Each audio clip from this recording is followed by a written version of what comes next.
iwacu mvuga nta bituro bibayo, nta n'ubucuruzi nzitiramibu kuko nta malariya.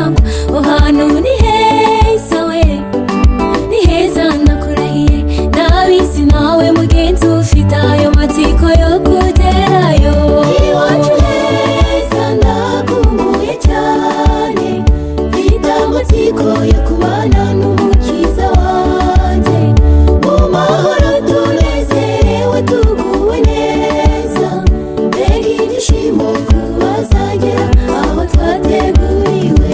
Iwacu heza ndakumbuye cyane, mfite amatsiko yo kubana n'umukiza wanjye, mu mahoro tunezerewe tuguwe neza, mbega ibyishimo kubazagera aho twateguriwe.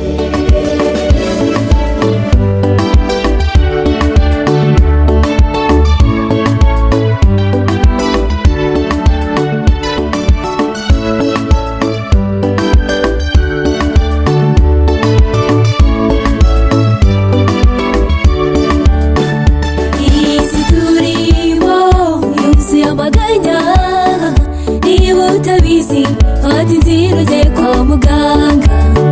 Ariko iwacu mvuga nta mwuga w'ubuganga, abacunguwe bazajya basoroma ku giti cy'ubugingo, bakingirwa indwara babeho neza, imihangayiko yo kwivuza tuzayita muri iyi si. Iwacu heza ndakumbuye cyane, mfite amatsiko yo kubana n'umukiza wanjye, mu mahoro tunezerewe tuguwe neza, mbega ibyishimo kubazagera aho twateguriwe. Iwacu heza ndakumbuye cyane, mfite amatsiko yo kubana n'umukiza wanjye, mu mahoro tunezerewe tuguwe neza, mbega ibyishimo kubazagera aho twateguriwe.